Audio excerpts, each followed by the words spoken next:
Idowu Koyenikon, author of Wealth of All Africans, once said, "The money you make is a symbol of the value you create." You've also heard say, money makes the world go round, but there's always more to money that meets the eye, and even more things more worth than money can buy. Whether we like it or not, money is an essential aspect of our lives. When we hold money, we hold a particular value or a sort of power to buy things we want. No matter how we look at it, money is a necessary tool for survival, but what truly matters is how we manage money. The goal in life is to not let money manage you, and that's why it only becomes more important for us to know how to handle our money and when to use it. Welcome to Luxo-Life, your partner toward personal growth and success. In this video, we're tackling the topic of the power of proper money mentality, why your values matter more than how much money you currently have and make. From understanding why money mentality matters to boosting your income by saving and investing, this video covers both the important concepts and practices of money management. So if you want to break free from the monotony of living paycheck to paycheck and achieve true financial independence, watch this video till the end. Let's get started. Number 5.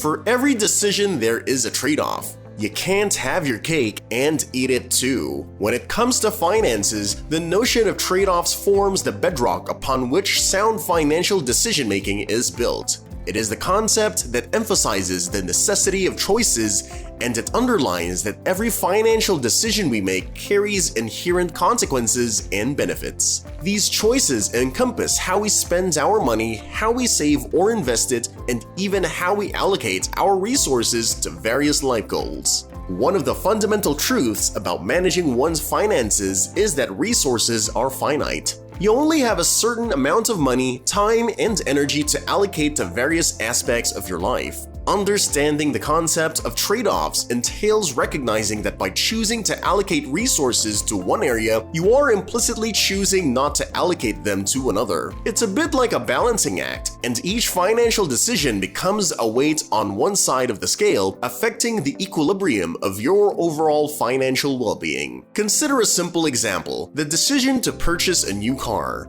On the surface, this decision seems to be about a car purchase, but it's about so much more. When you choose to buy that car, you're trading off several other potential uses for that money, such as saving for a down payment on a house, investing for retirement, or taking that dream vacation you've always wanted. Understanding this trade-off allows you to make informed decisions by assessing the opportunity cost of your choices. This concept is not just about dollars and cents, it's about recognizing that every financial decision carries an opportunity cost. When we grasp the interconnectedness of our financial choices, it becomes clear that they not only impact our bank accounts, but also our personal growth and overall happiness. Choosing to have it all won't make your life any better. It will only hurt you and your finances in the long run. Having less is having more. That means you put more value on the things you choose over the things you put away. However, there's always another chance to have the other things you want if you would put enough effort and patience into achieving them one by one. Number 4. Core values reflect financial goals.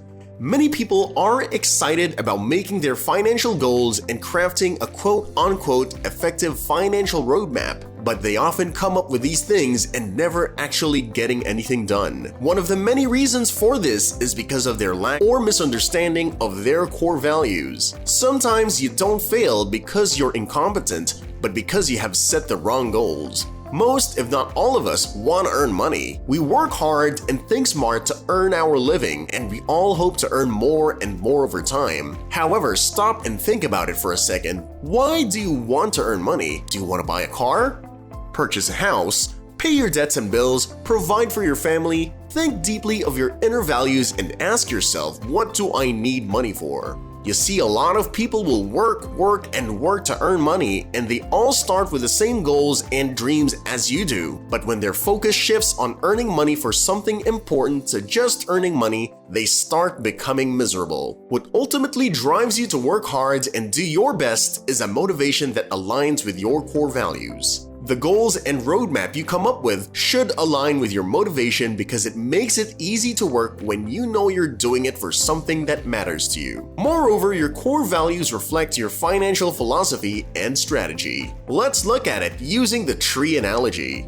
The roots are your core values, your inner motivation. The solid trunk is your life's philosophy and goals, the way of life you want to live, and how you interpret the value of money. The branches are your strategies and how you plan to use money. The leaves are your techniques and how you use money based on your strategies.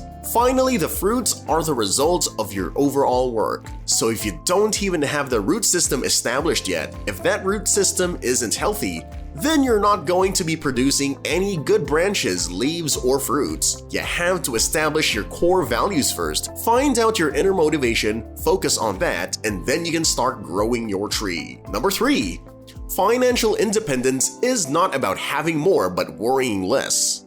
In essence, financial independence is a state where you don't just depend on anyone to provide your needs, but it is also a point where your passive income is enough to cover your basic needs. Passive income often comes from investments, so you can say financial independence starts from building a solid investment portfolio. Passive income can also come from established businesses. But why pursue financial independence? This level of independence offers a wealth of benefits such as reduced stress, increased freedom, and the ability to pursue your passions. Financial independence is not just about having a substantial bank balance, it's about having control over your financial future. Achieving this milestone means that you can make choices based on your aspirations, not just on your financial obligations. It's a transforming freedom that allows you to work less, travel more, invest in your education, explore your interests, and most importantly, spend more time with the people you love. It's a very attractive state, but it comes with a lot of hard work, strategy, and patience. Number 2. How to achieve financial independence. So how exactly does one become financially independent? We've mentioned that financial independence often comes from investments. So here are the steps you can follow to start working on your financial independence. First, grow the gap between your income and expenses. You can do this by either increasing your income or reducing your expenses. Do both and you accelerate the process. Second, invest the gap. That is the difference between your income and expenses. You can and should invest in a variety of stocks, bonds, real estate, and other funds you see fit. Exploit the powers of diversification and compounding interest. If you feel burdened having to invest so much, then you should at least invest 20% of your income or the gap between your income and expenses. Third, repeat and sustain. Financial independence is a crucial milestone in your life, but you also have to maintain it. Essentially, financial independence is a lifelong choice. It's essential to create a plan or strategy for saving, investing, and spending. Consistency is key. Your financial philosophy and strategy may evolve, but always maintain a financial routine. Number 1. Financial resilience is key to success. In his book, Atomic Habits, James Clear said, "Don't be a fair-weather anything." Being a fair-weather person means you only do what you need to do when the conditions are right, otherwise you won't do anything. The world is unfair, that's a given, but it's a person's resilience that makes the difference between those who succeed and those who don't. Understanding finances, building your core values, investing, and achieving financial independence are all important, but they won't stand if you don't build resilience. The world is inherently volatile and unpredictable. Economic downturns, job insecurity, and unexpected expenses are part of life. Recognizing these realities is essential in preparing for the unexpected. Embracing uncertainty helps build resilience. An intentional approach to life where you align your finances with your values and goals can help you navigate the unpredictable nature of the world more effectively. Rather than giving into fear and anxiety, use them as motivators for making wise financial decisions.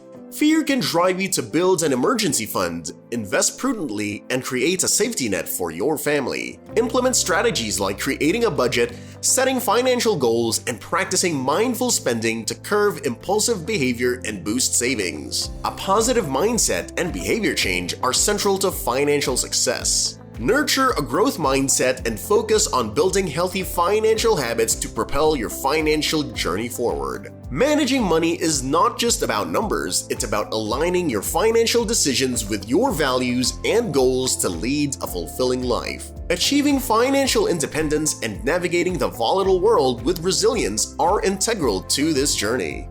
Remember that personal finance and self-help are lifelong pursuits, and with dedication, you can build a secure and meaningful future. So the only question now is, when are you going to start building that meaningful life?